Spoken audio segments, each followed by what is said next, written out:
Alam semesta adalah sesuatu yang luar biasa, eksotis, dan telah lama memikat mata nenek moyang kita. Kedekatan nenek moyang kita dengan langit tercermin dari penggunaan astronomi untuk panduan waktu bercocok tanam, berburu, menangkap ikan, menentukan arah berlayar, dan banyak hal lainnya. Setelah itu, astronomi makin berkembang menjadi sains. Pemandangan langit malam gelap berkilau ribuan cahaya gemerlap tidak hanya menjadi sumber kekaguman, namun juga inspirasi bagi manusia di sepanjang peradabannya. Jauh dari jangkauan tangan, kemunculan perubahan posisi dan gerak objek langit diterjemahkan sebagai penanda waktu dan arah yang dijadikan panduan kegiatan manusia dalam aspek agraria, bahari, maupun keyakinan pada Sang Pencipta. Aktivitas pengamatan ini berhasil membantu manusia dalam memahami dan memanfaatkan alam, sehingga membantu perkembangan peradaban manusia hingga saat ini.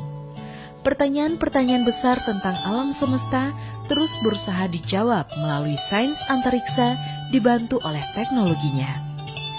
Di Indonesia, sarana penelitian keantariksaan khususnya bidang astronomi dan astrofisika serta hubungannya dengan lingkungan bumi sampai sejauh ini tergolong masih belum memadai. Terdapat beberapa stasiun pengamat Dirgantara 8 yang melakukan pengamatan terkait keantariksaan dan kopling antariksa atmosfer.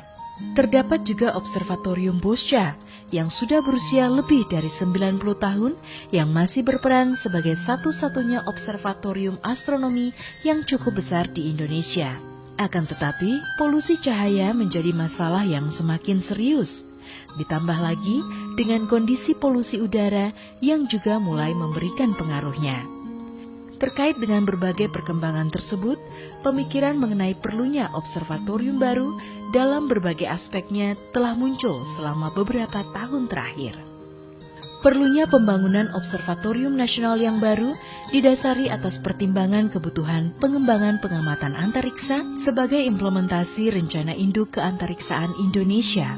Pembangunan ini diharapkan bisa membantu mempercepat kegiatan keantariksaan di Indonesia, serta memberikan kontribusi nyata bagi kebutuhan stakeholder dalam memberikan informasi dinamika keantariksaan. Selain itu, pembangunan observatorium baru ini dilakukan untuk mengamalkan amanah Undang-Undang Republik Indonesia Nomor 21 Tahun 2013 tentang keantariksaan, yang salah satunya memberikan amanah bahwa bangsa Indonesia harus menguasai sains antariksa.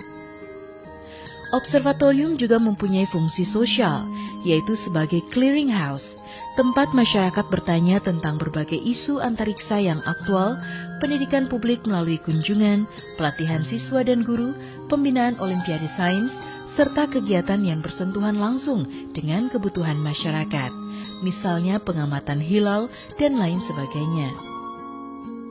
Hal ini mendorong pencarian akan lokasi baru dengan kondisi langit yang lebih gelap, dengan jumlah malam terang lebih banyak, tidak dapat terelakkan. Teleskop-teleskop dibangun semakin besar untuk dapat mengamati objek yang semakin redup. Para astronom berusaha mendapatkan tempat-tempat dengan langit terbaik di seluruh penjuru dunia untuk menempatkan fasilitas tercanggih. Setelah melakukan studi survei kondisi iklim, sebaran awan, dan jumlah malam terang, para astronom di Indonesia memutuskan sebuah lokasi di jantung Pulau Timor, Nusa Tenggara Timur, sebagai tempat untuk mendirikan observatorium baru. Amphoang merupakan sebuah daerah iklim tropis yang dikelilingi oleh sabana sepanjang mata memandang, dengan musim kering panjang dalam satu tahunnya. Lokasi terpencil dan terisolir memberikan kualitas langit yang murni, didukung oleh jumlah malam cerah berlimpah sebanyak 75% dalam satu tahun. Amphoang memberikan peluang yang kaya dalam melakukan pengamatan astronomi yang jauh lebih baik. Lokasi Indonesia yang berada di ekuator merupakan poin penting dalam hal keleluasaan mengamati objek-objek yang berada di kawasan langit selatan maupun utara. Kehadiran sebuah observatorium baru di Indonesia tidak hanya sebagai jawaban akan gerak maju aktivitas ilmiah di Indonesia, namun juga sebagai gaung akan kesiapan astronomi Indonesia ikut serta mengisi dan melengkapi pengamatan-pengamatan yang dilakukan oleh teleskop-teleskop besar lain di dunia. Untuk mencapai maksud tersebut, berbagai usaha telah dan sedang dilakukan. Tidak hanya peran serta dari para astronom Indonesia, namun dukungan dari negara, masyarakat, dan pemerintah setempat telah muncul dalam usaha mewujudkan pembangunan observatorium ini. Dukungan yang berkelanjutan tentu harus diiringi dengan pengembangan sumber daya manusianya.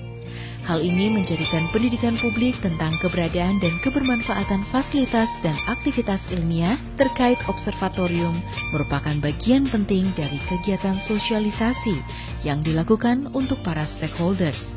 Hasil studi dan diskusi ilmiah menghasilkan putusan pembangunan observatorium nasional dengan instrumen utama berupa teleskop optik berdiameter cermin 3,8 meter. Dengan teleskop kelas ini, pendeteksian planet ekstrasolar, evolusi bintang, ekstragalaksi, dan asteroid dekat bumi akan menjadi fokus ilmiah yang utama, sekaligus untuk berkontribusi di dalam jejaring global pengamatan survei langit.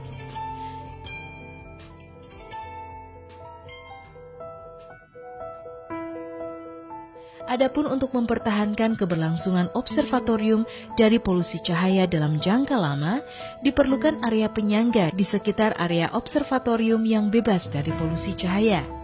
Maka dirancang sebuah konsep taman langit gelap. Selain merupakan cara yang tepat untuk menjaga kebersihan langit dari polusi cahaya, juga merupakan daya tarik tersendiri bagi pengunjung dari kota-kota besar yang ingin menyaksikan bintang-bintang yang bertaburan di langit. Dengan didukung oleh nuansa tradisional Nusa Tenggara Timur dan keramahan penduduknya, Taman Langit Gelap bisa menjadi potensi wisata yang eksotis